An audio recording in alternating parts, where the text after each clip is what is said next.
आपको समझ आ गई।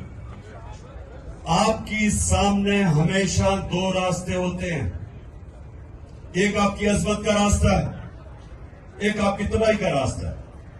और नमाज में हम मांगते ही हैं कि अल्लाह हमें वो अजमत का रास्ता दे। मांगते हम नेमतों का रास्ता है और चाहते हैं हम वो तबाही का रास्ता, क्योंकि वो आसान रास्ता लगता है।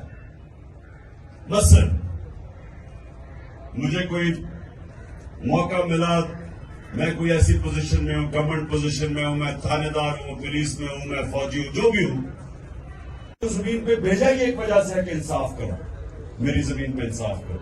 ये दो चीजें याद रखिए नौजवानों, इन दो चीजों पे खड़े रहो, आपकी माशरे में इज्जत बढ़नी शुरू हो जाएगी। गांव के अंदर एक लोगों को पता चले जी वो आदमी है, जो भी मसले होते हैं उधर पहुंच जाते हैं उनके मसले हल करने के लिए, वो सच्चा आदमी और सादिक और अमीन है, सारे गांव उसकी इज्जत करती है।